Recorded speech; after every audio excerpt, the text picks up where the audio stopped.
This is the Good Neighbor Podcast, the place where local businesses and neighbors come together. Here's your host, Jeff Gardner.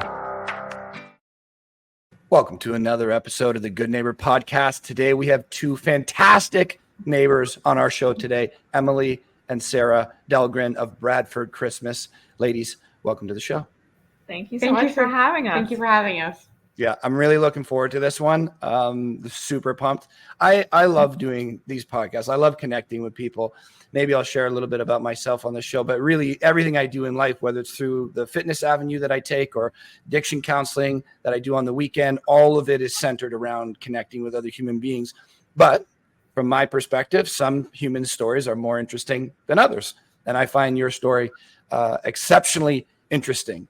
So why don't we just start right at the top for the people who don't know, the people that need the reminder, what is A Bradford Christmas? So A Bradford Christmas is a charitable foundation that we started at 14 and 15 years old in 2019. And we raise funds for a different registered charity every year across Ontario. So far, since 2019, we've raised over $75,000 for charities locally in the GTA. And you guys are how old now? I'm 20. And I just turned 19. Okay, so did you say you started this when you were 15, not in 2015? No, yes, when we were 15. So I was 14, she was 15. Okay, so you guys got a solid 5 years into this. Yeah. Yes. You are better humans than the most of us, ladies. No, there's a lot of good ones out there, I assure you. There's a lot of good Absolutely. humans. And we've been fortunate enough to meet and work with a lot of them. Yeah. Well, I appreciate you saying that. A lot of good ones have come on the show, no question. It's just that charitable side of us. A lot of us will say, I'll start donating when I'm wealthy. That's a common statement. I will start giving back when I get mine. And it's understandable to think that way. I've been very lucky to meet some great mentors who have had a dramatic impact on my life. And they said, it's not giving once you get, it's the mindset, the lifestyle, the philosophy of just giving back. Whether you have a little or you have a lot, if you wait until you have a lot to give, it loses its value a little bit. Maybe it's even forgotten. If you just make yourself a giver, no matter where you are, what you have, you'll find a way to impact others. It's just changing that mindset from what can I take to what can I give. And I think you guys have that in spades, which is incredible. I want to know about the story. I love the story. The book's behind me. I'm a story guy, especially when it comes to real stories. Fiction is cool, but I love the nonfiction. I want to learn about us humans who are actually out there doing this stuff. So what brings a 14 and 15-year-old together to say, let's start raising money, large amounts of money to help other people? When I was 14, I didn't give nothing about that stuff. I wanted like girls, fast cars, money. I looked at all like my musicians that I looked up to that I probably shouldn't have. I wore their clothes. I acted like them. Like that's what I wanted. At 14, I was not thinking about giving back to a charity. So what brings you to that place of being such givers? I guess it kind of started before we started the charity. And Emily was 12. And she started her own concession stand business called the Munchies. Kind of funny name. And she had a contract with the town for local events and ball games and stuff like that. And she did that for a while. And some of her proceeds went to the food bank. And a couple years later, when she was 14, she received an award from the town for junior citizen for all the work and amazing stuff that she does. And at the same time, I was volunteering a lot in town. And after that, we talked about what we're going to do, how can we give back to the community in a bigger way that we've lived and born and raised in Bradford all of our lives. So we came up with Bradford Christmas. And ever since then, it's just been an amazing journey. Yes, I think what was interesting, like what Sarah was saying, when we had that discussion of what else can we do to give back in a greater way, we kind of talked about involving and incorporating both of our interests. I have loved like entrepreneurial activity. I loved having my own business. I love starting something new. And Sarah was an incredible volunteer and loved volunteerism. And she volunteered at countless businesses. By the time she graduated high school, she had over 1,000 volunteer hours. So Sarah loved volunteering and loved being involved. And then, so it's both of those things that we enjoyed separately. And then together we enjoyed community work and giving back to the community. So we decided to start our own nonprofit, as Sarah said, and that's how A Bradford Christmas was born. Mm-hmm. So there's a handful of people in my life that I know have a few hundred hours of community service, but often they're like court ordered. They're not typically volunteer. So again, I'm listening to all this, and it's probably just the norm for you guys because you've been living it for this amount of time. Giving back is a huge part of my life. Now I'm 37. I started getting into this mindset around 28, 29 when I came across a community that really focuses on that, and they've helped, mold my life into that mindset, that philosophy. But that was at 28, 29. You guys were half that age. So again, you told us the things that you did along the way and how you think you got to this point, but there was a why before you started. What made you say to yourself, like, I get, Emily, you liked owning your own business, but you didn't keep that money, right? You gave it away, even with the concession stand. Yes. That's true. Why? Yes. A big part of what Sarah and I do, and it was honestly how we're raised.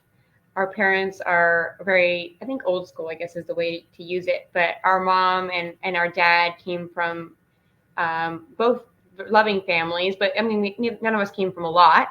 But especially, my mom, speaking about her and her values, she was raised of no matter how much money that you may or may not have, or no matter, it was hard to put food on the table. If a neighbor comes over and asks for a cup of sugar, you give them a cup of sugar, or you give them a cup of coffee. If someone comes over for a chat, you make them the fresh biscuits and you give them a cup of tea. And it's about being kind to your neighbor. And it's about being welcoming to your community and being a friend. And although you might not have a lot, it doesn't mean you don't necessarily have anything to give, because giving isn't money and giving isn't your time necessarily. Sometimes giving is just giving a little bit of heart and a little bit of love to people who maybe need it or maybe just, I think maybe need it or could appreciate it. Absolutely. Dang. It's amazing stuff. I mean, really, these are like some of the secrets to life from my point of view. Like if someone were to say, like, how can I live the happiest, most fulfilling life possible? There are certain ingredients that I think need to be in there. Health, maybe one. Continuing to learn, maybe another one. But certainly like committing.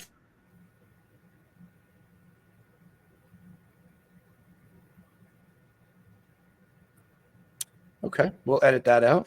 I don't know what happened there, but like I feel like it's a necessary ingredient to really be a happy person, is that giving, which in some cases, again, logical, may sound paradoxical to a human being. It's like, how can I make my life so happy or so fulfilling by giving it away to others? It doesn't quite line up unless you understand it. Whereas many people would think the more I get, the happier I am. That makes sense as well, but it doesn't seem to be quite true. So hi to mom and dad. I think they did something right. So I imagine they're very, very proud. That's very cool. Okay. So more on the business side of things, because you guys know charities better than most. A big part of this show is education, right? There's a lot of stuff online these days. There's just a lot of stuff, period. 100 years ago, it was hard to get information anywhere. Now we're bombarded with information, and it's more like, how do I weed through the information to get the quality information, and especially find out from people locally. So we like to be a part of that to help spread some good information out there. And, the world of nonprofits and charities are well known for nonprofits and charities, but maybe not for the person who's not involved in that industry. So we like to clarify misconceptions and just suboptimal information, like myths. And as I said, misconceptions. So if I have information in my head right now, I always use the seatbelt analogy. Before somebody explained to me the value of seatbelts, I may not have worn seatbelts.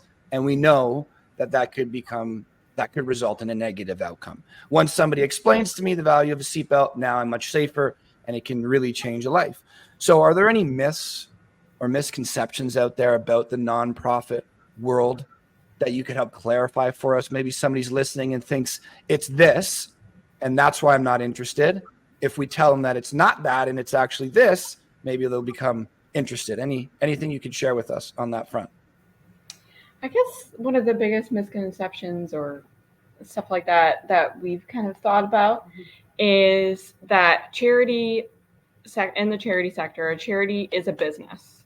It is a business, and if it's run properly in the way it's supposed to be run like a business. You have expenses, you have to, pay people. If you have people like staff, you have to pay staff. That's a normal thing to have. We're not paid, we're fully volunteer, but like you have to pay in a lawyer, an accountant, stuff like that. So a lot of people don't understand the fact that you have to have expenses. You have to pay people to run the charity, to have the charity, because without that stuff, you don't have a charity. Like you can't get everything for free, right? So yes, if it's run properly, right, you have to have that stuff. And it's something that's not, either people don't know or don't understand, or can't comprehend that that's how it's supposed to be done. I think so. Yes, I would say so. Even ourselves, honestly, before we started a charity, we even saw a stigma to it. It's like, oh, well, we have a charity, like you shouldn't be getting paid. Like that makes you almost like a bad person if you're getting paid from a charity. Like, to reiterate, Sarah and I and our board, we have a wonderful board, and we're all volunteer run at A Bradford Christmas. But we know a lot of excellent charities that do have staff, because when you're asking someone to commit how many, like 5 days a week, 40 hours a week, 60 hours a week, they need to get paid for that, right? Because people need to make a living, and they're human beings. They should be paid for the work, and we understand that. So there is a bit of a stigma to that, I think, in the charity sector, is that, oh, well, everything should be volunteer. No one should be getting paid. But unfortunately, that's not the way that it works. And even besides paying people, there are expenses. A lot of charities have rent and bills and heating and hydro and gas mileage. Oh my goodness. Can't even tell you how much mileage that we've had in the past 5 years. But every charity has bills and expenses. So although we would love to give every single cent to the charity that we're helping and to the community that we're trying to help and give to, obviously every charity wants to do that. There are expenses with every charity, as there are expenses with every business or organization. Yeah, I think that's important to clarify, because we deal with a lot of charities and it comes up. It does come up. And before we started dealing with charities, I work on one at the week. I work at one on the weekend called Cornerstone Recovery. But we also have charities within our organization to help promote them so people find out about them. But I don't think it's commonly understood that a charity is simply a business that gives their profit to help others, essentially, rather than reinvest back into the business, get bonuses, et cetera, et cetera. It is simply a business that gives away its profit. Is that not a way to simplify it? You guys pay everything that you need to pay for, unless they're volunteer, but you have your expenses. Everything above that is profit. That goes to whatever your cause is. That is very true. Yes. From our perspective and what we've learned from having our own charity and other charities we associate with, that is true. Yeah. And I'd love to dive into A Bradford Christmas for a moment. Like, how many people are involved in this operation? How long do you guys work a week?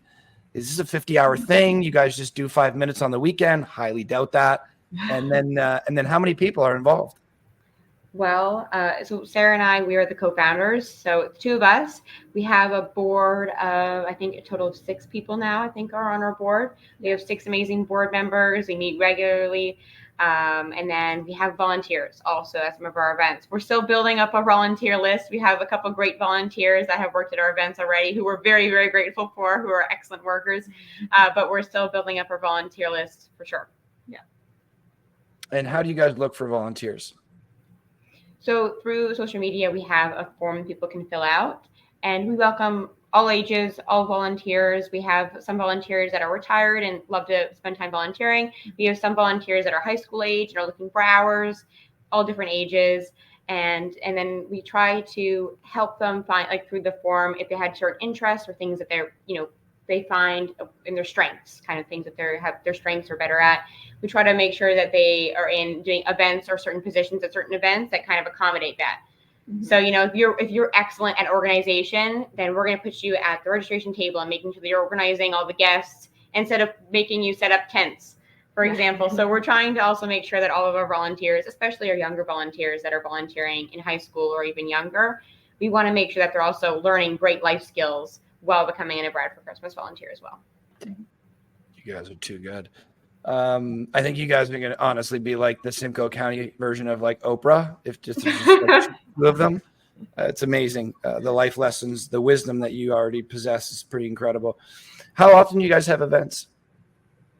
So this year, do you want to share? Yeah. This year, our like bigger fundraiser events is going to probably start during the summer. There's going to be, it's more of like a summer month-long event where it's our Toonie campaign, where like there'll be a Toonie jar at every business. And Toonie. Are you saying Toonie? Yeah, Toonie, like Yeah. I thought you said tuna campaign. I'm like, I'm gonna need to hear about this.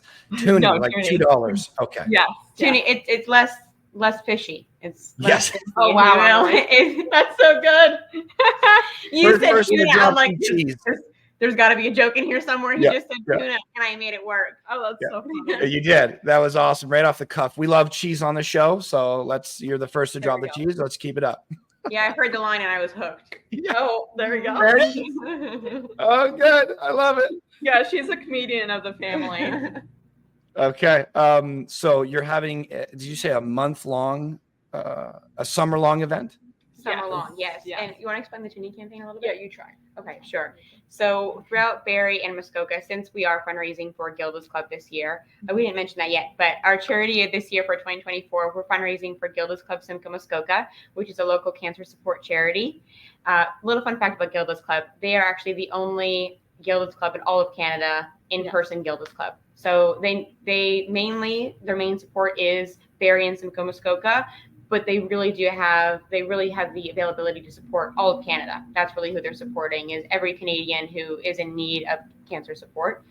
So we're very grateful to be fundraising for them this year. Yeah. So along with that, since it is in the Barrie and Muskoka area, we are hosting our Toonie campaign in that general area. So the Toonie campaign, to explain it, is when a business hosts a Toonie jar, so it's like a mason jar size, and then a little sign explaining who we are, and then that just collects coin donations. It's very simple. So it's 100% free for the business. It's a way for them to get involved, but they just have a Toonie jar and a little QR code, a little sign at their front desk or anywhere in their business. There's a lot of traffic, and then that collects donations. We pick up bi-weekly, and it's a great way to get rid of the pocket change for the customer. It's a great way for businesses to get involved. Every business that participates get promoted on our social media, and when we post about it.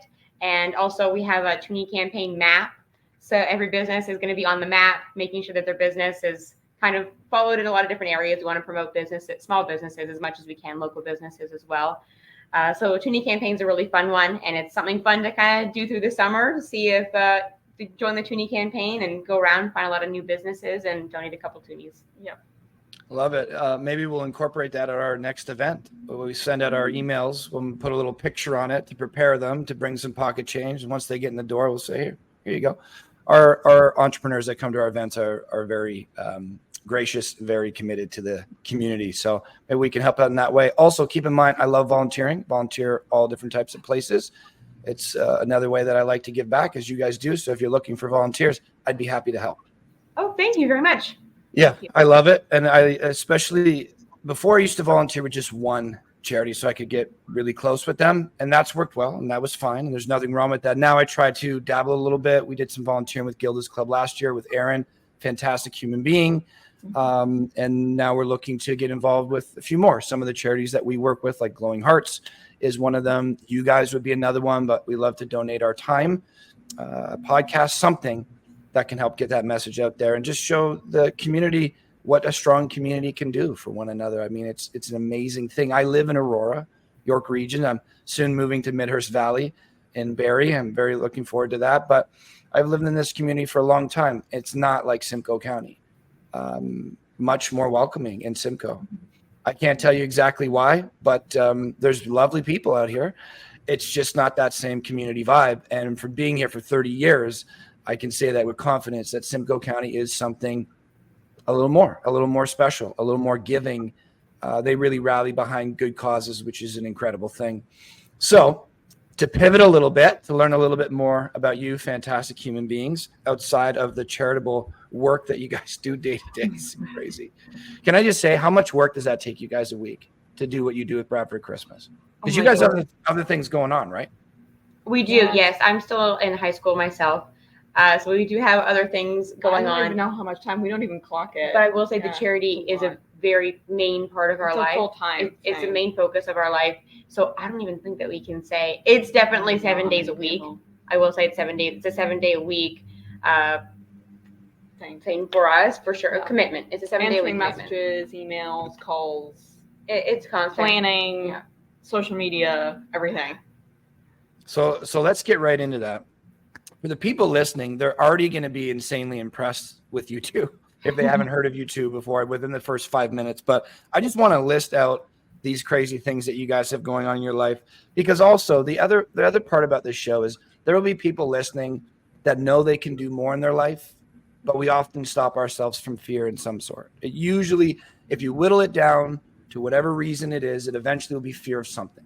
Fear of success, fear of embarrassment, fear of rejection, fear of failure, whatever it is, insecurities. And so we love having people on the show that really soak the most out of life.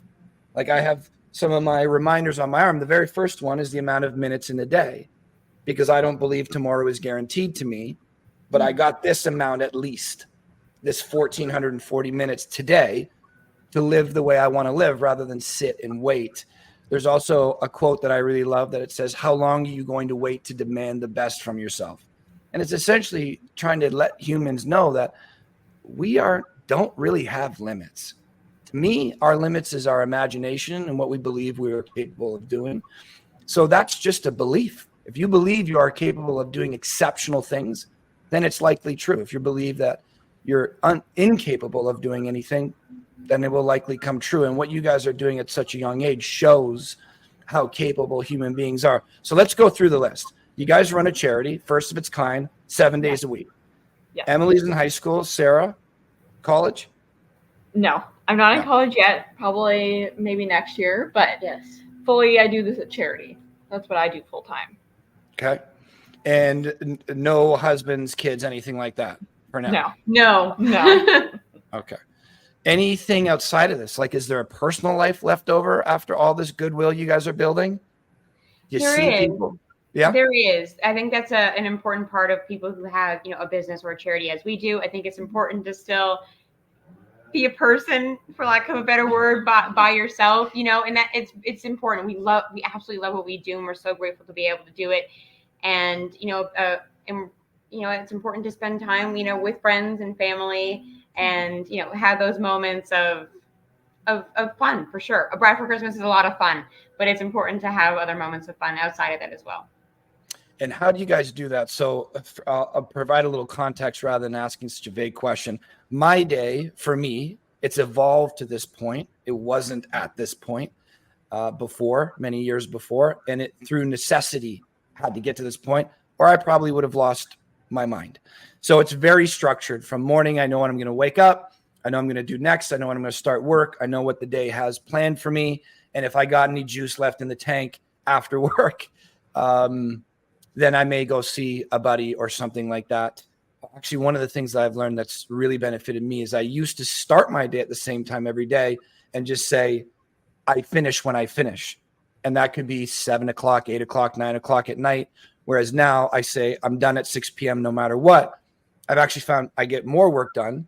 And now I've left some time for myself afterwards. It's interesting with the mind. If you just give it some constraints, sometimes you can perform a little bit better. It's like taking a test at school. If they say you can write this test whenever you want, some people may never end up writing it. Or if they say you have this test on Friday, a lot of people are going to study for it. So what does your day-to-day look like? Oh my goodness. I think every day is so different. A lot of days are different. Like I think maybe if we focus like this week, something, I guess a general week, we definitely wake up. Certain days I do have school in the morning. So usually I do school in the morning. So I have school done and then I'll do work while she's in school. Yes. And then it's all emails and messages are all answered. And then we make posts for the upcoming days. So for example, today's Monday. So we focus on today. I usually wake up, I have school in the morning, and then we do any emails or messages. We're meeting with you today. And then after this, we're going to be doing posts for the rest of the week. So we're going to be making graphics and reels and getting all that out, content, getting all that ready, organized. That's Sarah's amazing strength, is doing all the social media stuff. I don't know how to do all that stuff. She's really good at it. And then we kind of plan the rest of our day out, making sure we have a list at the beginning of the day, of a to-do list, everything that needs to get done.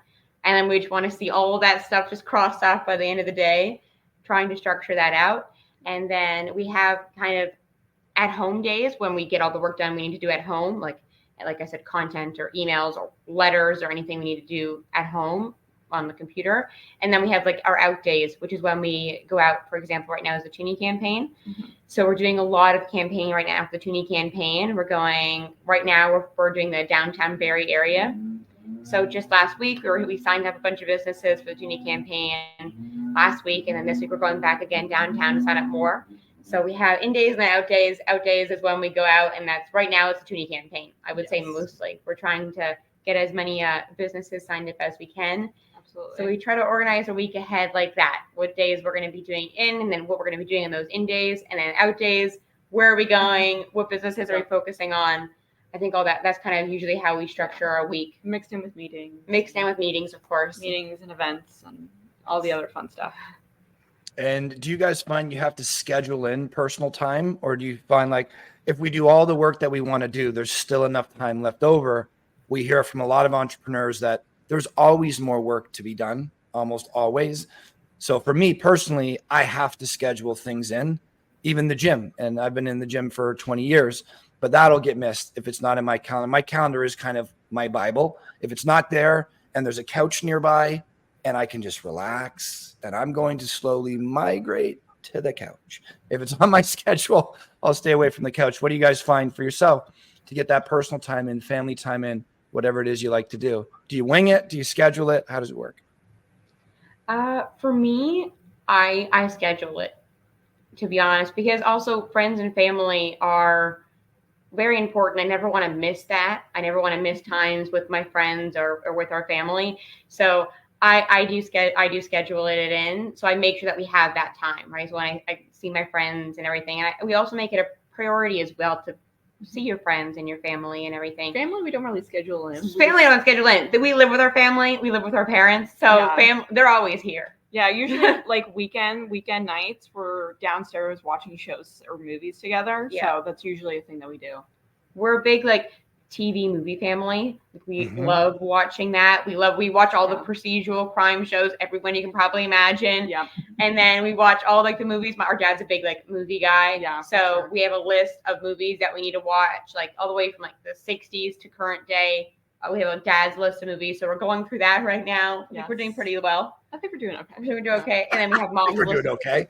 I think so. We're having a good time. We're checking off the boxes. Yeah. For sure.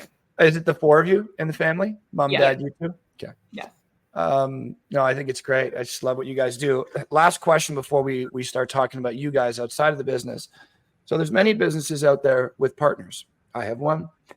And I've just heard this over and over again from some of the most successful business leaders out there. You can't do everything on your own. Two minds are better than one. The greatest things in life have been built by teams in many cases. Like if you just think of whatever it is, the favorite thing in your life that you have, material or an idea or a concept, even a perspective in some cases, typically we're multiple minds coming together to create that thing. So I think the power of multiple can vastly outweigh the power of a single, but I also think the negatives can be that much worse as well. Partnerships can burn down, and we've seen that before. So when you come together, it can be amazing. And with that power, it can be positive or negative. I can harm myself less so than when I'm with a group of 10, but I also can achieve on my own what I could with that same group of 10. So you guys work together. Sean and I have a very structured system. I know him well enough to know his strengths, his weaknesses. He knows my strengths and my weaknesses, and we try to favor those too. And we do spend a good chunk of time together, but we also have our distance, and it works. With you two, are you guys together all the time? Does it work? Do you take breaks? What happens? We are together a lot of the time for sure, but we also have, as I mentioned before, Sarah's incredible at the social media stuff. So there's moments where when we focus on our strengths, So we kind of like split apart. We're like, okay, you go do your thing, I'll go do my thing. So at the at home days, the in days, we do some work. We do work together and collaborate on a few things. But there are some times where we separate and we do our own, like what we do really. So Sarah will do like the social media and the posting and the graphics as an example. She does a lot more than that, but that's an example. And then I'll focus on all of the spreadsheets. I love a good spreadsheet. She loves spreadsheets. I love a good spreadsheet. I love a good spreadsheet. I'll make them all day long. I have a spreadsheet for everything. I have my personal life has a spread. I love a spreadsheet. Charity has a spreadsheet. You're so nerdy. But I love it. I'm a geek for spreadsheets. I really am. But that's what I'm working on. So for the spreadsheets in our, like, we have bylaws for for charity work. She will read those, and I'm like, just give me the cliff notes, you know? Yeah. That's like me and Sean. So I'm like Emily in this group. Sean's the other way. He's like, you read the books. Just give me the Cole's notes, buddy. Yeah. Give me the takeaways. Yeah. Just give me the takeaways. Like, I can't read all that and understand it. Just give me the important stuff that we have to abide by. Yes. So that's, I think, when we take those little, I guess, separate like office spaces. It's at the home. We have our own like little spaces that we go to. Yeah. She does her thing. I do my thing. Absolutely. We can, work separately, but still and then we come back together and collaborate. Yeah. With whatever we need to talk about. We'll have some lunch and be like, hey, what are you doing now? And I'll be like, oh, what are you doing? Yeah. I love it. Did you guys actually take like a moment to, like, we just list down the paper? I do pros and cons with many things when I'm trying to evaluate a decision, because, emotions are strong. And when you're emotionally driven to make a decision, sometimes we're just like, this is the best idea in the world. And you go do it. And then maybe it wasn't the best idea in the world because there wasn't a lot of logic to that decision. So especially when I'm emotionally pulled towards something, I like to evaluate it with reason or logic. And a simple way to do that is just line down the middle of a page, strengths and weaknesses or pros and cons, or if I did this or if I don't do this type of thing. Did you guys address any of that with your partnership? Or have you just been buds for so long, you're just like organically know, like intuitively know how each other fits, and you just did it? That was it just happened. We it did. Like, we didn't really measure what we're going to do. We also didn't know that Bradford Christmas was going to be like this 5 years later. Did not know it was going to be like this. Grateful for it though. Absolutely. Yes. But like, we're very close siblings, like sometimes a little too close. But sure. Like, I need my space. Yeah, I am the older sibling, so sometimes I do need a little space from you. Yeah. So yes, like there wasn't any like pro con list. There wasn't like him and Ha about it. We're like, yeah, let's do this, But yeah, I think so, right? I think so. When we initially went into the partnership, we were young, but it was there really wasn't like a pro and con list, and we weren't like, okay, Sarah will do all of these things and Emily will do all of these things. It wasn't like that. Into it. No, I think so. Like, I think we were all doing everything at the same time, and then we realized that was not working. No, the amazing thing about a partnership is that we both have our own strengths, right? And throughout the years, you start to like slowly realize that, and that's with any partnership. You probably realize that with yours. We realized that with ours. I didn't know, like, when I was like 14, I didn't know that I, certain things I loved. Like, I love doing the legal work. I love doing the spreadsheet stuff. I didn't know I loved that when I started. And Sarah didn't know that she would have loved doing the social media things and the graphics, all that kind of stuff. Yes. So the great thing about this is that, when you do something you love, you find all these little things that you also love doing and little things that you actually end up being good at. And then when you have a partner, like a built-in partner, like built-in best friend, like we are lucky enough to have, is that we're able to work through that together and learn all these new things together. Yes. And so you guys consider each other best friends as well? Absolutely. Oh my God. Just tugging on the heartstrings. Okay, I have to ask, do you guys scrap a lot? Be honest with me. We definitely disagree. Oh, absolutely. Absolutely, we do. Absolutely. Listen to that answer. Oh, yeah. When you're like little and you're like, when we were younger, we had every younger sibling, not younger sibling, every like sibling when you're younger, you argue more. Yes. Like, it's just going to happen. You argue about everything. You argue about when, you're at school. Oh, you said this. Oh, you did that. You argue more. Yes. As we've like gotten like older, I had a hard time sharing things. She was not a sharer. I was not a sharer. And Emily always wanted my stuff. But I never wanted stuff. I had cool stuff. And you had hand-me-downs. I'm sorry. That's just the way younger siblings go. Yeah. I had a harder time to give stuff up, but I just learned and grew and just learned. And I still have a hard time here and there, but that's okay. Yeah, she's getting better. That's okay. I drive her everywhere. I'm her chauffeur. Yeah. One car between the two of you? Like one car between the four of us. We have a family car. Wow, Yeah. amazing. So yeah, we have to. I'm like, sorry, Mom, we have to take the car for the day. Yeah. Yes, when we were younger, there's a lot of that. But as you get older, you realize that It's just really foolish. Like, you realize how foolish it is. Yes, but I think we also realize how lucky we were to have a sibling. Yes, to be honest, and absolutely. not everyone has a sibling, or not everyone has a sibling that they're close with. Sarah and I are really, really lucky that we were raised and we grew up in a home where we can have an amazing relationship with our sibling. Yes. And then when I started my business, Sarah was always there supporting, and like my mom, my dad, and my sister were like the roadies. I was 12. I had like zero muscle on me at all. I was like a twig that just walked. Was a twig. So I had like 3 coolers, like 2 tables, like I had luggage. So she was one of my roadies. She supported me through everything. When I started my own social media for my business, she did all this stuff on it. And then same with volunteering. I would show up to every event she volunteered for, and I'd kind of, even though I wasn't supposed to, I'd kind of like help her out with like certain things, and she was volunteering for, and she was like, Emily, you're not supposed to be here. Like, it's okay. You're not volunteering today. Like, you have to let me do my didn't work. Sign the waiver. And then to Emily's business, the funniest part was we would help her, but she'd still charge us for cookies. Okay, listen, there's an expense. Okay, I had a wholesale. What a businesswoman. Wholesale pricing with a local bakery, right? A wonderful local bakery. I had money. I had family discount. She would still charge us $250. This is what I was about to ask. Did you at least give them the family discount, Emily? No, family discount. The family discount was me not charge every single time I saw them. I was ruthless. I will say this. Yes, I was a ruthless little child. She was security. Like, I would take a brownie, and she's like, Sarah, you got to pay for that. And I'm like, Emily, I don't have a job. I don't have money to pay for that. And she's like, too bad. I was ruthless. Oh I was 12. I was ruthless. I like to think I'm a little kinder now. I would like to hope that I'm a little kinder now. Depends on the day. A little more decorum than I did. But when I was 12, I was like, listen, I got a bottom line, lady. Like, I don't know who you think you are coming in here thinking that you can take a bag of chips, like, and I wouldn't notice. After I just set up the chips. Yeah. Oh my God, you guys are going to be ridiculously successful. That's awesome. The combination of it. That was kind of, I guess. She'll probably be more successful because she won't give anything. No, Sarah would be very successful. But that was a part of it. And when we were growing up, we supported each other in everything that we did and everything that we loved.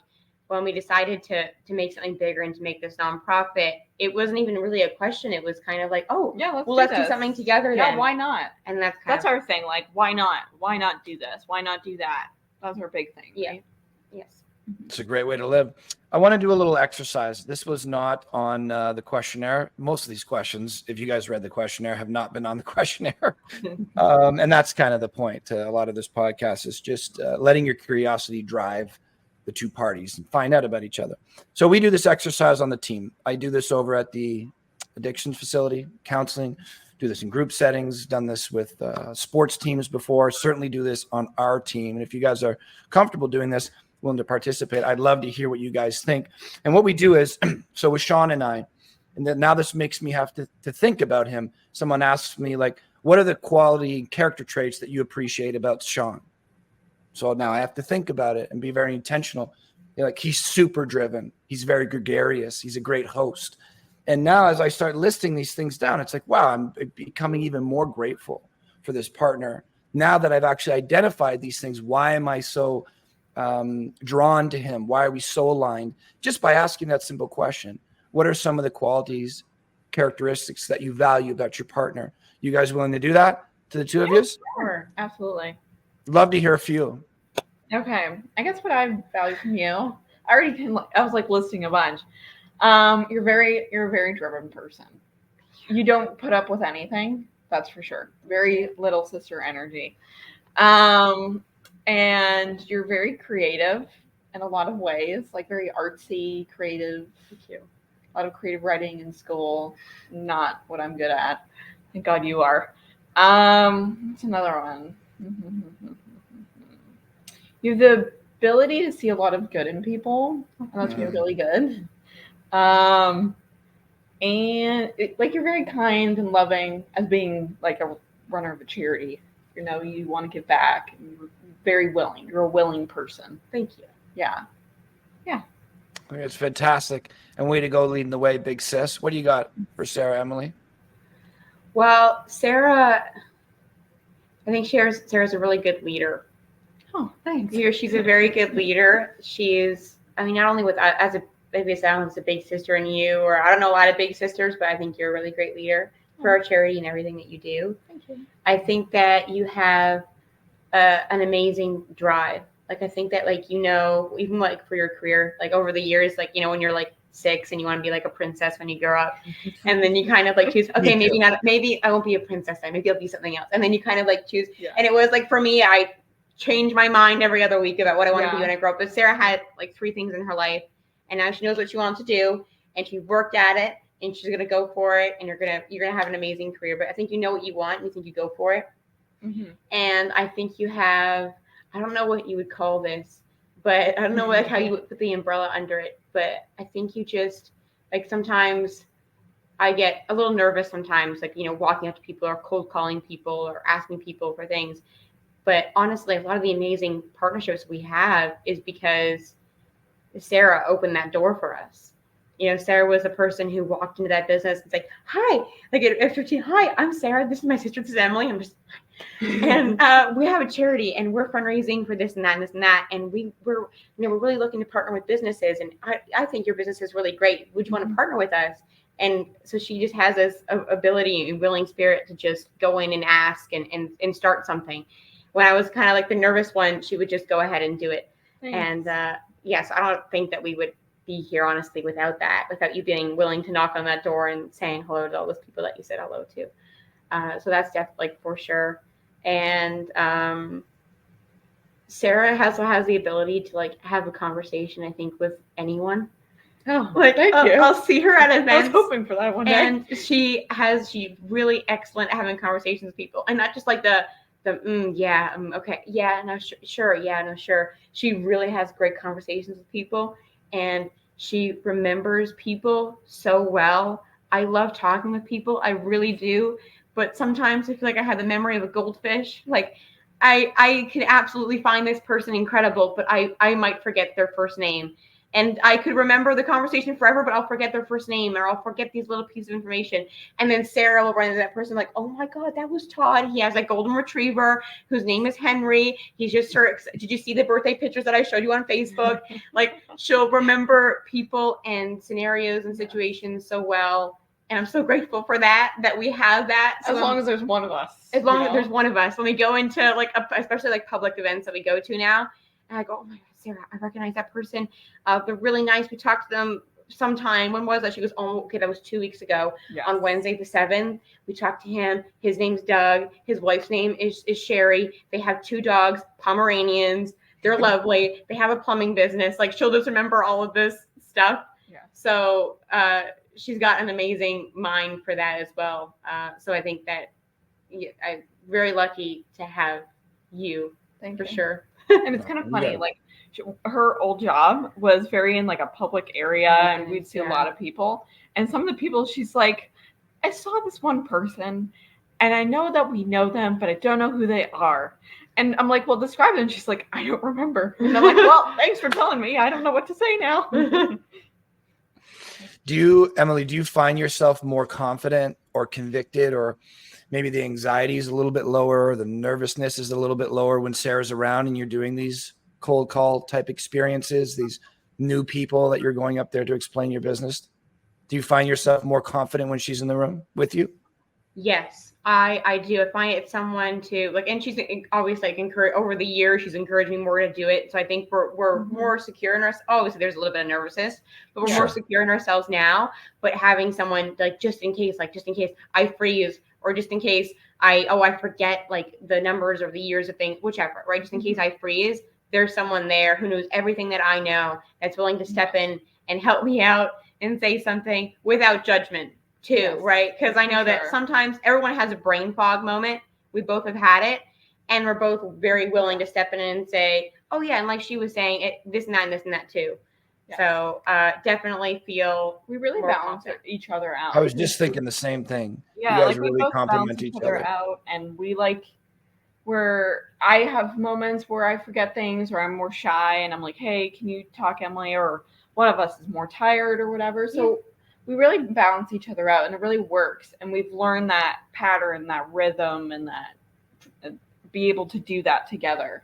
Yes, And that and routine. I want to say routine. Yeah. We've definitely done that. And then also, I think when we first started the charity, obviously you're very nervous asking like adults, like, you know, for help or for whichever, right?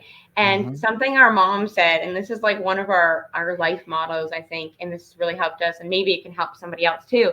But what she says is, if you don't ask, it's already a no. That's it.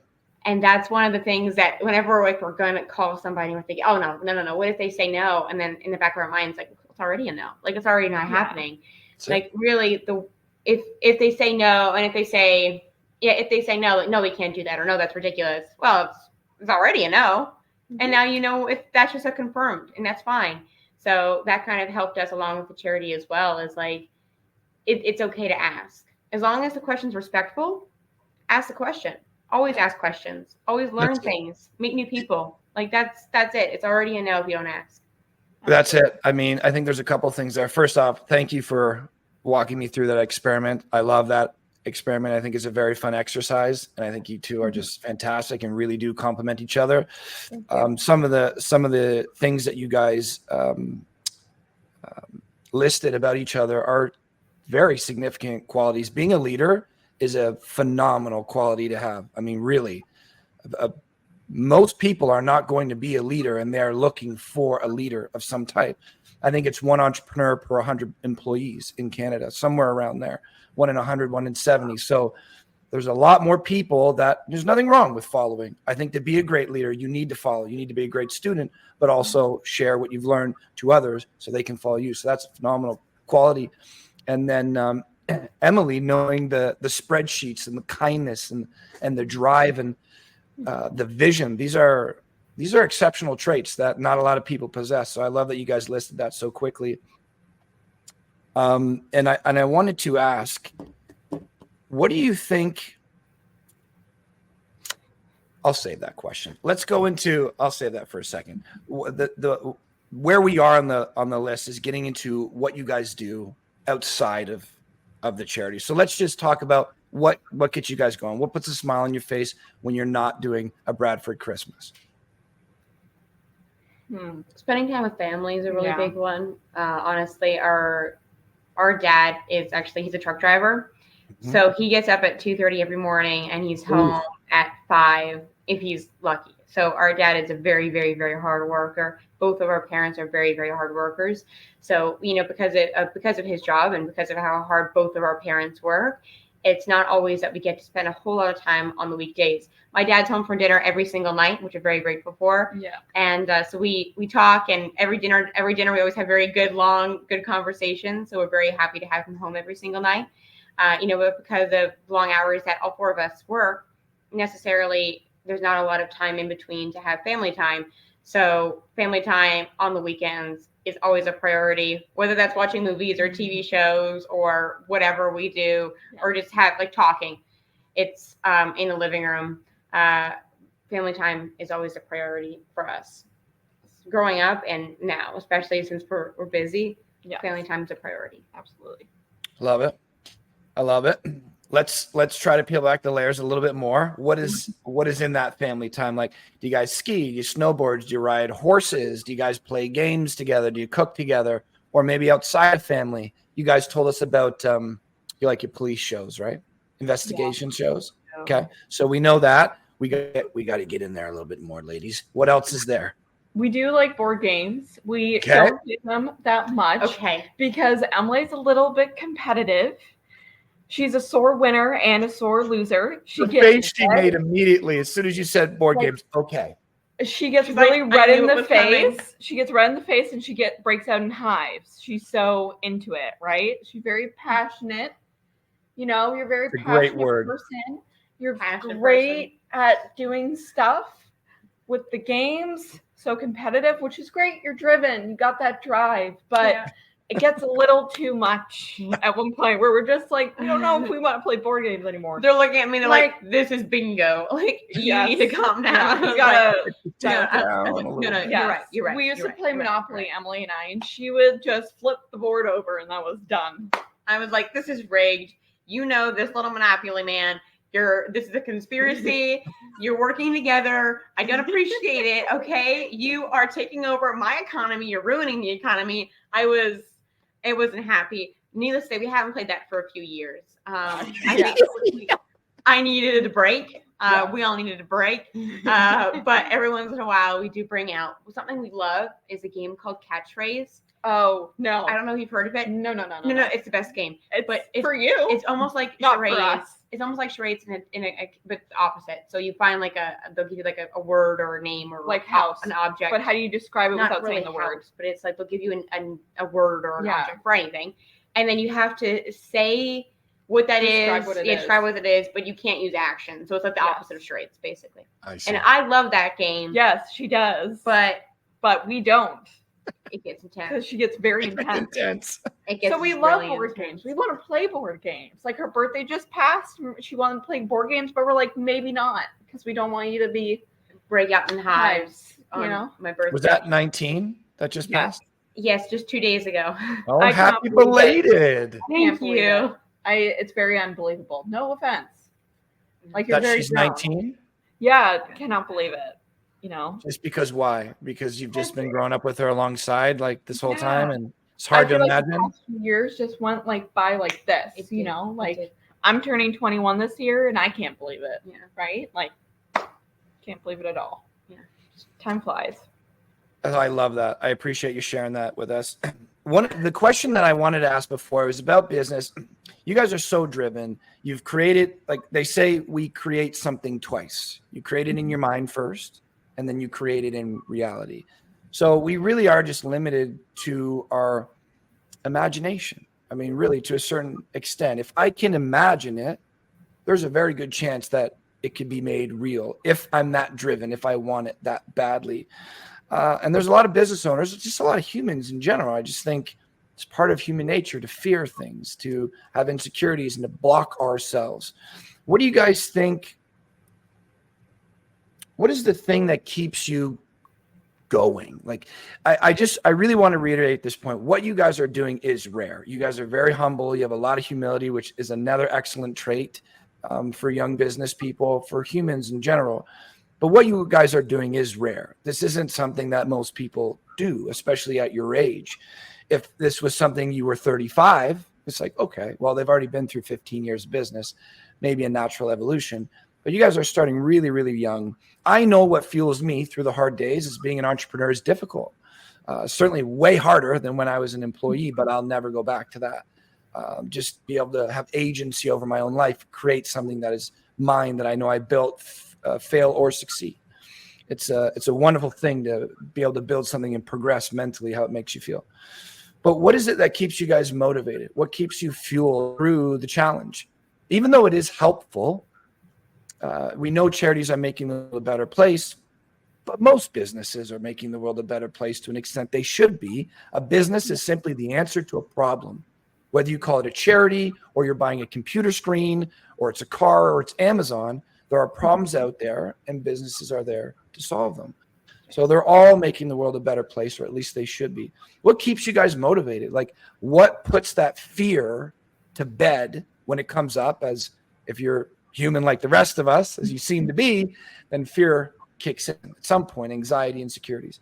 What tamps that fear down to say, nope, we're going to keep going. We're going to make that cold call. We're going to go show up at this place that never met us before. 2 young girls, all the things that starts going through the mind. I call it that little angry jerk of a roommate in there, my internal roommate, that brings up all the things that I don't want to come up right before I'm about to do the thing. Like public speaking, your palms are sweaty, you got something in your teeth. None of these things may even be true, but he's gonna tell me about it for sure. Right. So when she starts talking in there, what tells her to quiet down? What motivates you guys to continue to do this? I guess what motivates, for me, I know also probably for you too, is from the beginning is that we remind ourselves of why and who we're doing this for. We're doing what it is for, like if it was for the food bank, we're doing it for the clients, or we're doing it for the people who were affected in an apartment fire that we fundraise for. Or this year we're doing it for the Gilda's Club member. So we remind ourselves who we're doing it for, and that keeps us going. That's what keeps us going. And it's for the community, and it's for everybody. It's for everything. And that's right. Like I what think keeps us so. going. And you expanding on that, we break it down a bit. Like when you talk about the cold call, like you think about, okay, like if I go ask this business for, I have to go into the 10 businesses and ask about for a change jar. We're walking down Barrie right now, downtown Barrie. I'm like, if we get every business in downtown Barrie with a toonie jar, we raise X amount of money. I'm like, this could ensure that Gilda's Club has this could ensure Gilda's Club has new programs. This can ensure that Gilda's Club can be able to welcome new members. This ensures that maybe even if 5 more people that need support or that need cancer support are able to join Gilda's Club, that means that we've been able to be a part of helping 5 new people, and with whatever they're going through or whatsoever going on. And like Sarah said, with the food bank, it was the same thing. We wrote letters to over a dozen corporate companies, and they responded in kind, and they were very generous. And that was for food donations. And every letter, it was because, okay, if we get if we get 200 jars of jam, there's 200 people that are going to have jam. Okay, this is great. They're going to have something. That means 200 kids are going to have a good breakfast in the morning for school, and that means 200 are going to have this and that. So, and then for the next year with the apartment fire, we hosted a silent auction and raised a few $1,000s through that. And that meant, okay, if we raise this much money, and if we sell only 1 item or 2 items or 3 items, well, that means that, at least one family can buy a new couch, or they can buy a new maybe a couple days rent at a hotel, or a couple days this or that. So it was kind of breaking that down. And then, like I said, for Gilda's Club, or last year, actually, 2022, we fundraised for Emily's House, which is a children's hospice in Toronto. And to kind of keep it in perspective, things are very, very expensive when it comes for medical equipment. So one hospital bed, you can correct me if I'm wrong, Sarah, I believe one hospital bed cost around $10,000 at that time. So we raised just over $14,000. So we were thinking about that, like, okay, well, that's one hospital bed. That's one child that can be cared for. That's one new patient that can come into Emily's house and be cared for and taken care of by their staff. And that's going to be able to get the care that they deserve as a human being, right? Yeah. Or they have smaller things that they're able to afford. Or even though it was only, even if it was only a few $1,000s that we raised, it only raised a few $100s. That means they can paint the walls now, and a bit of new bright color for the kids, or a new playground for the kids. Or in this case with Gilda's Club, every few $100s they raise, that means that a new Gilda's Club member can go to Gilda's Club, or that means that they do like soup nights, for example. I forget exactly when they're hosted, but it's huge, like a huge turnout. The soup social, people love it, right. And that means if we raise $75, $100, that means well, now we have more ingredients for soup. So that means that those dozens of people that show up for the soup social, that means that they're going to have more soup, more food, more time to collaborate and connect. So every time, I think when we're a little bit nervous about something, a little bit hesitant about something, first we think about, if you don't ask, because I already know, like our mom taught us. Mm-hmm. And the second thing we remind ourselves, who are we doing this for? And why are we doing it? And this one call, this one door knock, this one email, this one letter, this one handshake could make a difference. Yes. And can turn into so much more. Mm-hmm. I love it. It's so important. I don't know where you learned that from, or if you just picked that up intuitively, the two of you, but this is called impact analysis.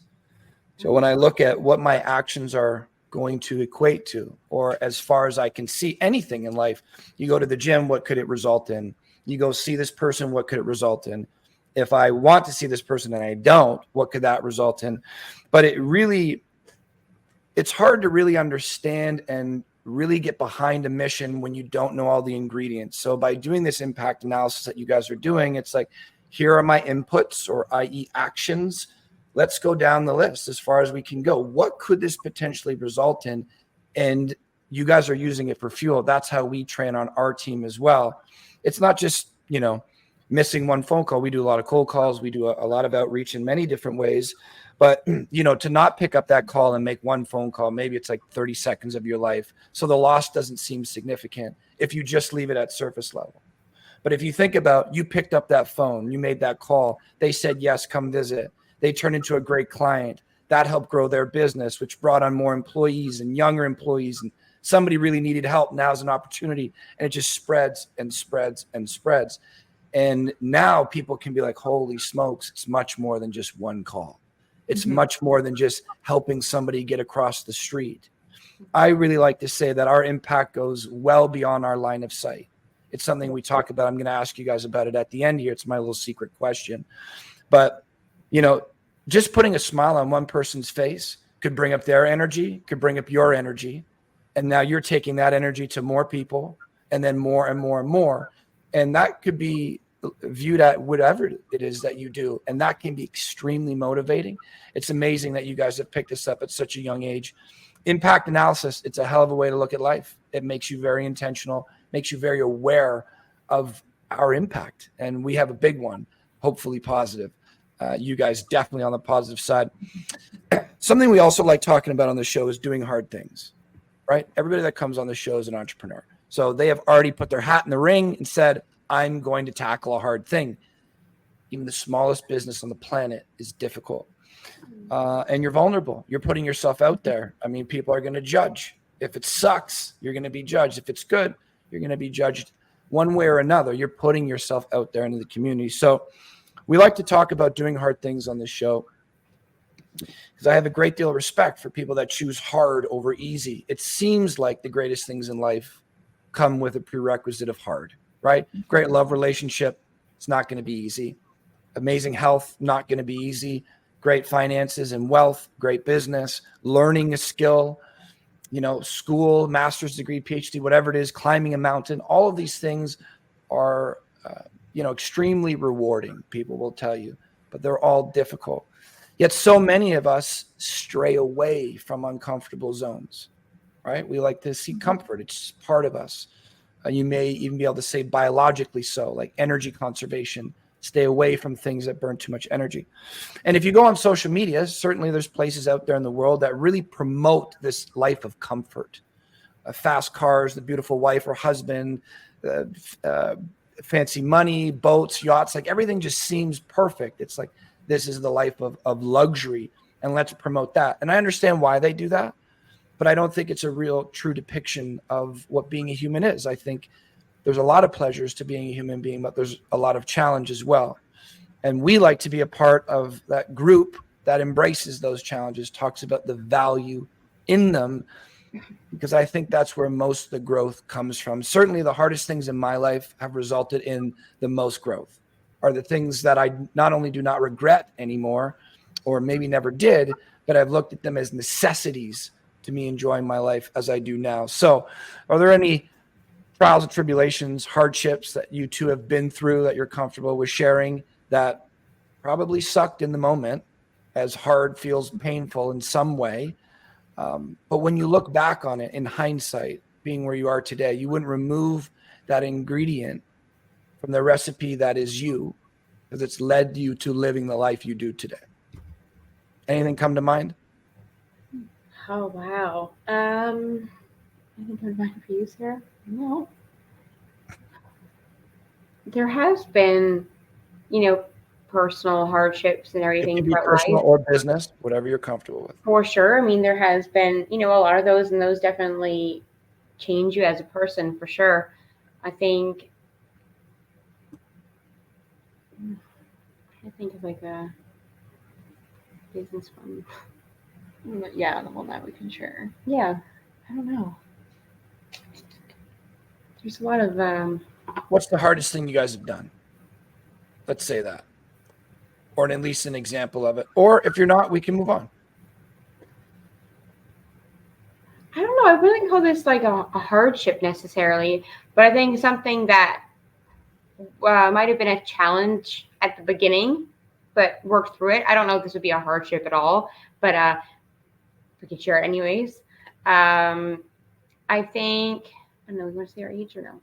Yeah. Yeah? Yeah. Okay. So I guess also something that we're going through now. Yes, So, yeah. I guess one of like the challenges that Sarah and I have like faced a little bit in the past few years since we started the charity, our ages can sometimes present a little bit of a challenge with certain things. Sure.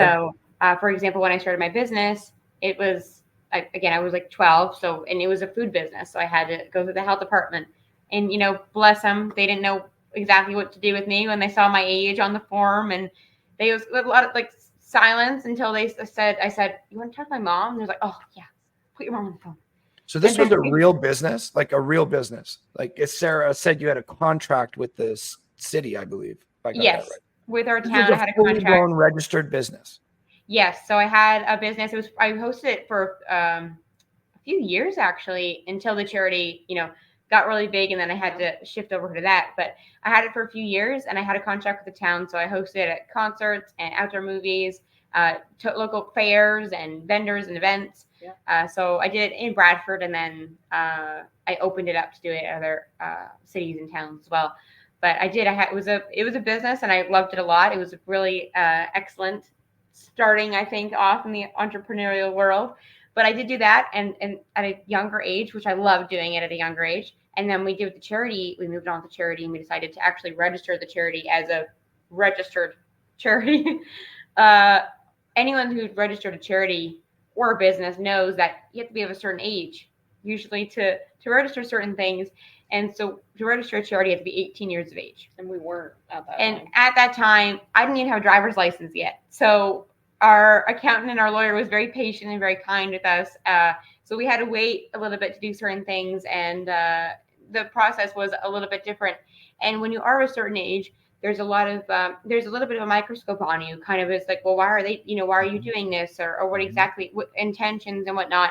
And of course, we understand, especially being a charity, we should have a microscope on us. All charities should.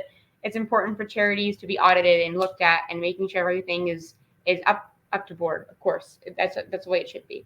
But I think the age sometimes could present a little bit of a challenge for sure. Even going in meetings with certain people. When we first started when we were 14, and our mom came into meetings with us, when we first started, because, we didn't know how to do meetings, or really, we were going into meetings we didn't know. So of course, mom came along. You're 14. And then as you get older, you start doing things by yourself, of course. But I think the age presents a little bit of a challenge at the beginning, but it still does in some ways. In some ways, it can present a bit of a challenge, sure. But I think overall, sometimes your challenges become your strengths. And over the years, our age has become a bit of a strength, to be honest. And we don't have, and we'll never say that we do have as much, wisdom or knowledge as some people who are older than us would have, because we have so much life experience we still have to live. But we're very grateful to, at our ages right now, have as much experience and, the bit of knowledge that, we're fortunate enough to have received from the charity and from doing all the things that, we've been able to do. Yeah, and it's what you said a moment ago. I don't know if I'm using your exact words verbatim, but you essentially said what was once a challenge for us can become a strength. Yeah. Right. Yeah. And that's the whole point of this question. I think ageism is often a mindset, a projection of how we feel inside, insecurities in some cases. Sometimes it can be real. Somebody can actually just say, you're way too young to be doing business with me. And now that's not a projection. That's on that person. But if you decide to yourself and you say, listen, this can be for a variety of things. But if you're dealing with 40 and 50-year-olds regularly and they have the money, which is required for you to run your business, and you say, we're going forward with business. We are going forward with business. And one of our challenges is they don't take us seriously because we're 18, 19, and 20. If you decide to continue to move forward, now you have to find a way to be more valuable. You have to find a way to give a better presentation, negotiate better, give a better experience for that other person. So what once was like, this sucks, I wish this was a little easier, now is forcing you, as long as you decide we're moving forward, these are the people that we need to attract. So we have to find better ways to attract them.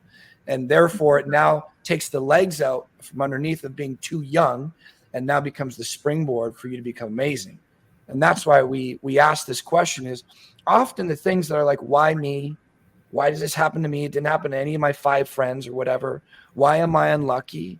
If you quit there, then it is a burden. and now it's become you are that unlucky person. But if you say, no matter this disability, this mental situation, my environment, my money, whatever it is, I am going forward, it will often be the springboard that gives you an edge on the rest, or at least makes you feel very good about yourself. It's an amazing thing when you have a wall in front of you and you decide, I'm getting over this one way or another. You may have to run into that wall a handful of times, but you get over it. It's an exceptional trait in a human being and a mindset that will take you to phenomenal places. So I appreciate you guys sharing that. And I remember that. Honestly, that's been going through my head until probably, 31, 32. I look younger. One of the reasons for the beard, if I take this off, I look like I'm in my 20s.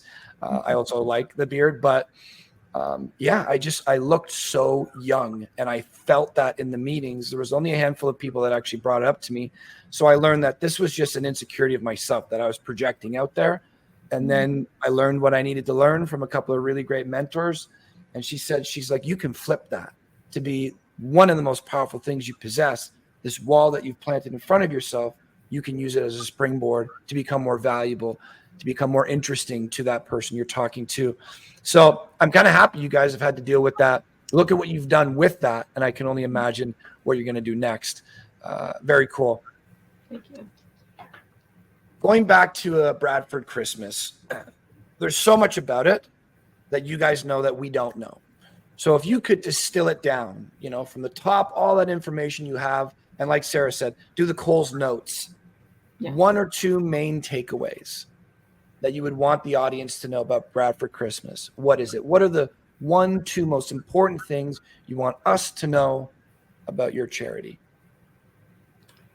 Well, one thing that I really want to share with everybody is, this is kind of maybe another little misconception about charities, but I wanted to share this one, is that I think when people talk about donating or sponsorship, people always think, oh, I'll have to donate $1,000 or $5,000 or $500 even. And I think if I could let anybody know anything, is that donations are not always about the 1,000, 5,000, 10,000.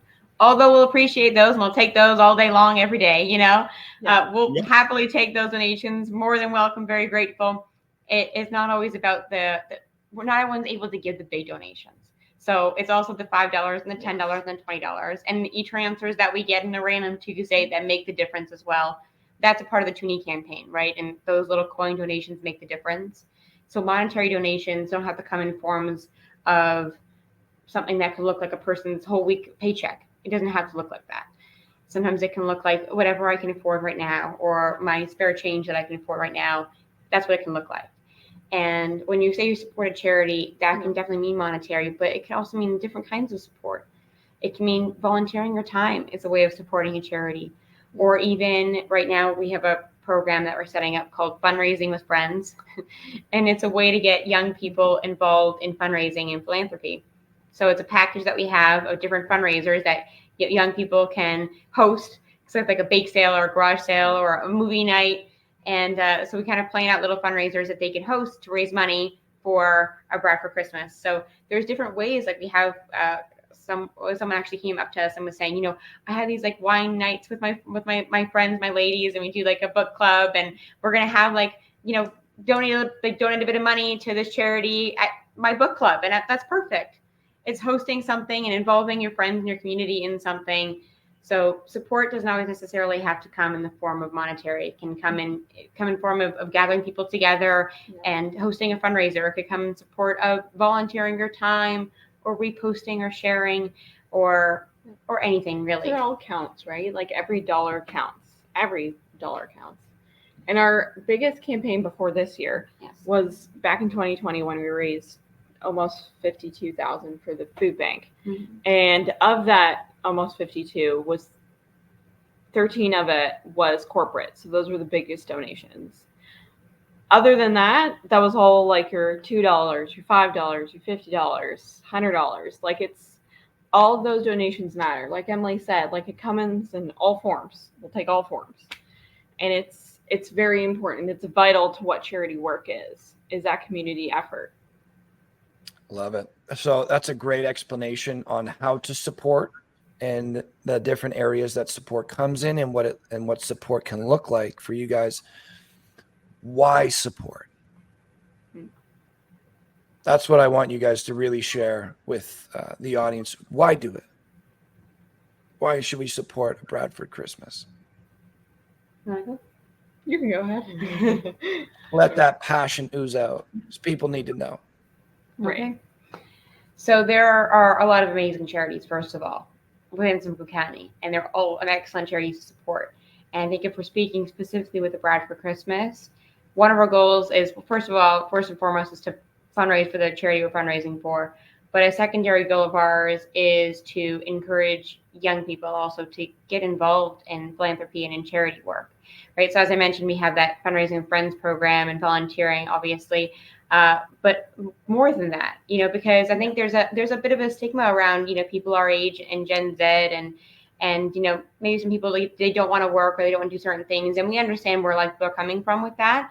But from our perspective, we've met so many wonderful people our age and sometimes even younger that are very that are excited and they want to do things, but don't necessarily know how.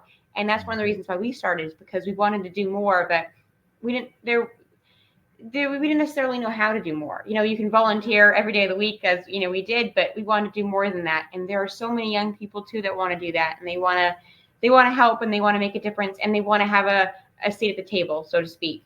Right? They have so many great ideas that need to be heard and shared. And so we wanted to have a charity that did that kind of was able to listen to young people, to younger people, and was able to have kind of spaces to welcome young people to volunteer and to work in the charity sector, and to also learn life skills as well. As I mentioned earlier, is that we want a Bradford Christmas, all of our volunteers and all of the people that have chosen to dedicate their time to Bradford Christmas to be able to learn life skills that will benefit them in the future as well, right? So it's not just, throwing fancy parties and, dressing up nice.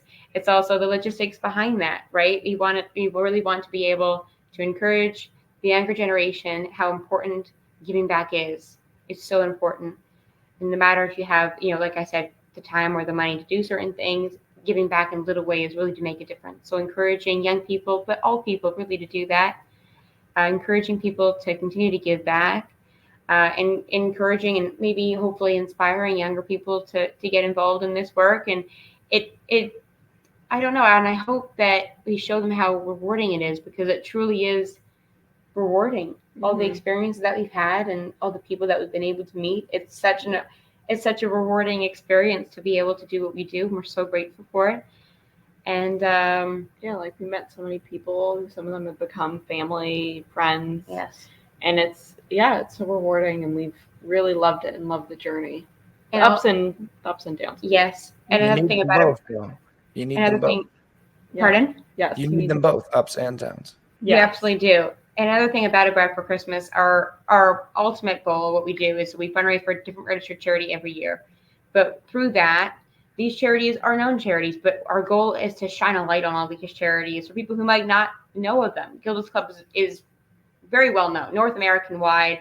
At the same time, maybe someone doesn't know, they know of Gilda's Club, but they don't know exactly what they do, maybe. Or maybe they forgot there was one 10 minutes down the street from them. Maybe they forgot. So it's a reminder to be able to spread awareness for these incredible charities that we have the pleasure with partnering for. And I think that's what it is, shining a light on these incredible charities, and at the same time being able to inspire people to get involved in community and involved in charity work. And I don't think you're never too young, or it's never too early to get started in some things. I think you can start, or too old, to be very honest with you. There's no age limit, or there's no cap on when you should start things. I think you can start very young, you can start older. I mean, I don't think that anything should be restricted like that. So I think that's something that maybe we could take away from A Bradford Christmas, is that we fundraise for charities, but we also are trying to bring hope and inspiration to the younger generations around us. I love it. Huge ripple effect. Sarah, you think A Bradford Christmas has increased the quality of your life, this experience over the last 5 years? I definitely think so. Yeah? Absolutely. What about you, Emily?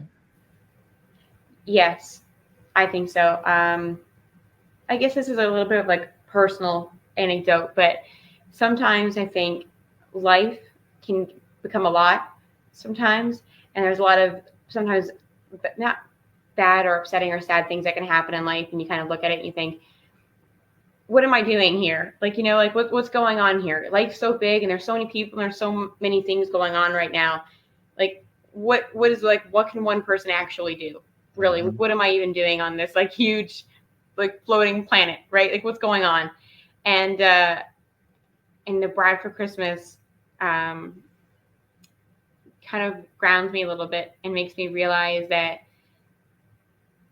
I guess this phrase is probably used a lot, but it kind of reminds me that I do matter in a way, that I am making a difference, and that, when Sarah and I, when we collect just like the toonies, every toonie makes a difference, every person makes a difference, right? And A Bradford Christmas really helps remind me, and I hope Sarah as well, is that although we're just two people and an incredible board, of course, we're just a few people, we really do affect change, and we really do either make a little bit of a difference. So A Bradford Christmas helps remind me of that every day, which I'm grateful for, is that I am important, and that I think that I am important to be on this earth and all these wonderful people and everything. So A Bradford Christmas has definitely impacted my life in a really, really positive way, and I'm very grateful to have it in my life. Absolutely.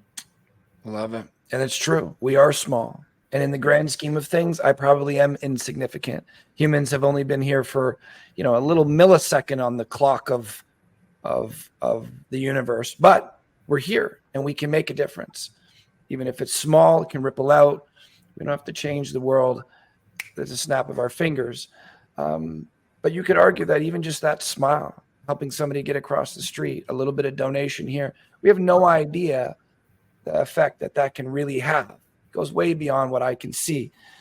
But it's like, we're here. We might as well do it. Would you rather not do it? I always, this is going to lead me to my last question with you guys, which you guys have been great. I really appreciate you coming on the show. You're just a pleasure to speak to. But mentorship, I love this line, behind every excellent person, there's an excellent teacher. We are in some way or another teaching somebody else.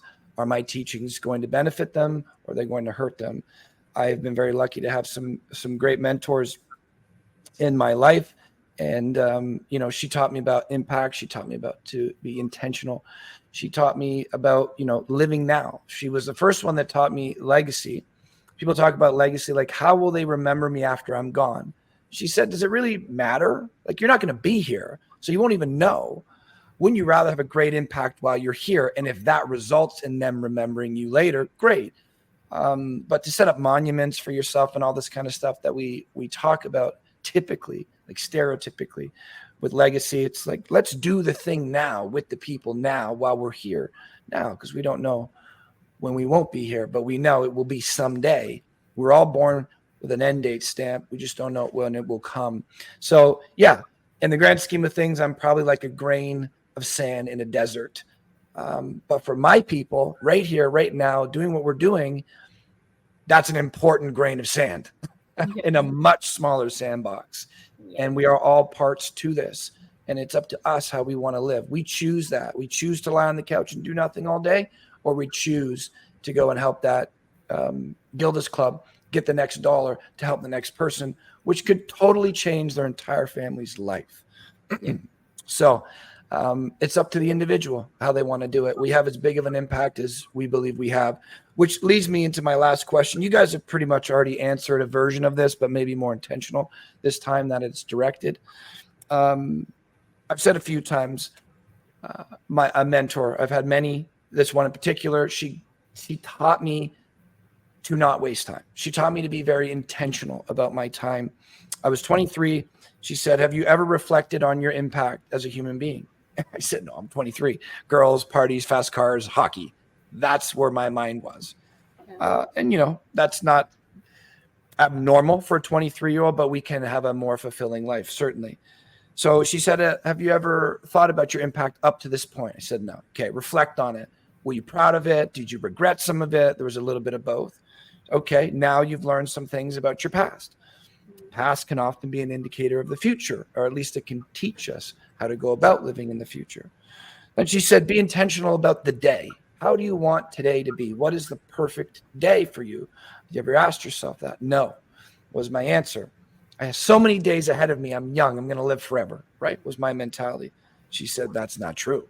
So much of the time that's given to you is out of your control, right? A car could come by across the street, meteorite could hit. You never know. But time is given to you. You are gifted with time. You don't create more of it. You simply choose what to do with it when you have it. So she said, be very intentional about your impact for the day. And then for however long you are here, what do you want your impact to result in? Who do you want to be is essentially the question. So, and that's been a huge driver to my life. Most of these things right here and why they have them on my skin is not to talk to people about them. If you ever saw them, they'd be upside down to you and right side up for me so that I can see them, especially when I'm going through some of those shitty moments. It's like, oh, right. I was very intentional about this and I know who I want to be and he's right here. So I take life very seriously so that I can enjoy it a lot. Mm-hmm. And impact is a big part of it because it allows me that moment to reflect on how am I affecting other people, my business, et cetera, et cetera. So it's one of the questions that we're most interested in. We like to ask the guests on the show, Emily, Sarah, what would you like your impact to be? Mm-hmm.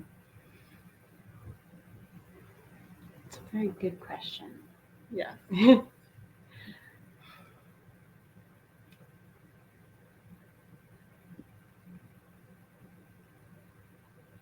This is kind of maybe a bit of like an addition to this, if that's okay.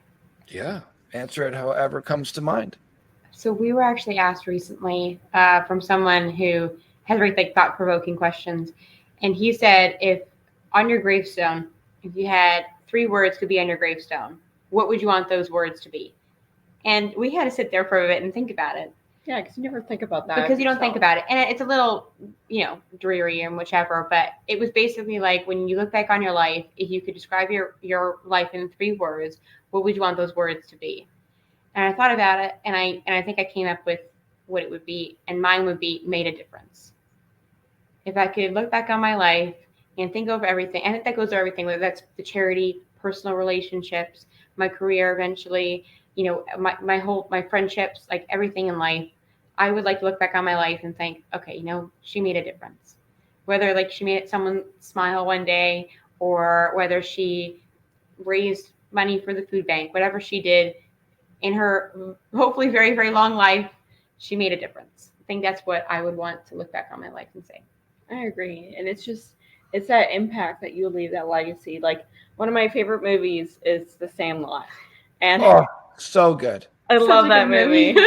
When you're a baseball fan, when you love that movie. She's watched it so many times. So one of the biggest quotes in it is like, heroes are remembered, but legends never die. So it's like, if you are wanting to leave that legacy and to be a legend, I don't know if you want to use that phrase. Yeah, let's use it. What type of impact, as you said, what do you want to leave? And that is like what we've done with the charities. We want to leave, for me personally, what's up to you, is to leave that impact of the people wanting to do something like that too. So it's not just we do it, one day we pass, and then that's it. We want to pass that on to somebody. We want to impact people enough for them to want to do it as well. Yes, like it's not just adding to what you said. Like it's not just like people. It's not just that people remember you. Like, oh yes, Sarah. Yes, she had that charity and she did all these other amazing things you're going to do too. Right. But it was like, yeah, Sarah, like that woman named Sarah, and she inspired this person, that person to do this. It's not about leaving a legacy for your own life. It's also about leaving a legacy for other people as well. And hopefully along the very long journey of your life, you're able to inspire people along with it. Is that kind of what you mean? Yeah, absolutely. Yeah. And it's very important. That's what you want to do. And with giving back, it's not just giving back. It's giving back to that somebody's life, and then you pass it on. It's like paying for somebody's drink at the drive-thru at Tim's. Yeah. It's that dynamo effect of just keep going and going with it. Amazing from both of you, honestly. like really, truly. I mean that. We are in the world of goodwill. My team and I, most of the stuff, half of the products and services we put out there are free for this reason. Our mission is to help small and medium local businesses succeed. That's a very difficult thing for them to do. It's tragic numbers around small and medium businesses. So we love goodwill. We love helping people succeed in whatever way they define that. But I think it's just so amazing that you two, especially at your age, like that is a factor at the end of the day. If I'm 80, that's a different life experience than someone who's 5, right? Not to say that everybody's going to, at 30, we all know this, and at 40, we all know this. It's not true. You guys, the way I'm looking, are wise beyond your years, certainly comparative to myself at that age. But giving to a charity in itself is amazing. There's no question about it. Just doing that, what you guys have done. But taking that and now being a platform to teach younger people the value of doing that is that much better. To just build something great, not just, to build something great on its own is difficult and amazing. Few people will do that. But if you've now essentially almost documented it and shared that journey with someone else to now be available for someone else to do, rather than just participating through volunteer hours or money, you're planting seeds in people's brains to be like, if they did it, I can do it. I can follow their road. Absolutely. Which is incredible. Essentially, you guys are going up a very amazing mountain and you are carving a path for other people to follow, which is the truest form of leadership. And from my point of view, you guys want to make a difference. I think that's the best way, is not only to do something exceptional, but show how other people can do it and make it accessible for other people. Doing something great once and then it dying is still awesome. But doing something great and making it repeatable is now, that's evolution, essentially. That's allowing a much grander space than ourselves, something way beyond us, to impact large groups of people, which who knows, that could eventually be to the masses. So it's exceptional. You two are exceptional. This is a very enjoyable conversation for me. What's the best way for people to get a hold of you if they want to reach out? The best ways is definitely on social media, Bradford Christmas on Instagram and Facebook, and through our email, bradfordchristmas@gmail.com. We try to keep everything very simple. Yes, and I think our phone number is online if you need to contact us. For sure. Is there a website? Yes, we do have a website. bradfordchristmas.com. Yes. Okay, so if they Google A Bradford Christmas, they're going to get your stuff. Yes, absolutely. Quickest way to connect with you? Is that social media, phone number, email? Social media and email is the quickest way to get a hold of us, yes. And then the way to read most about us is with our website. Beautiful.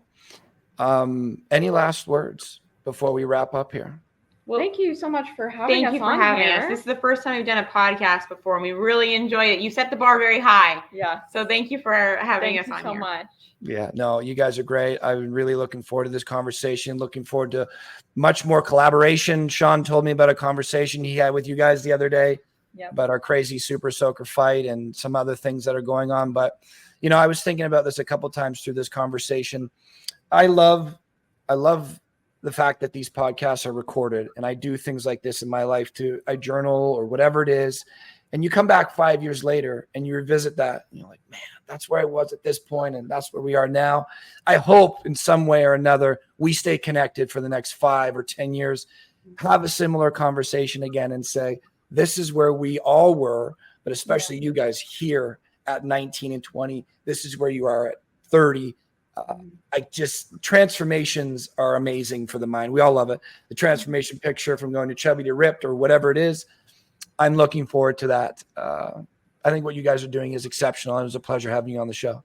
Thank you so much for having us. Thank you so much. Absolutely. Until next time, you guys enjoy the rest of your day. Thanks. Bye. Bye. Bye-bye. Thank you for listening to the Good Neighbor Podcast Midhurst. To nominate your favorite local businesses to be featured on the show, go to gnpmidhurst.com. That's gnpmidhurst.com or call 705-413-3775.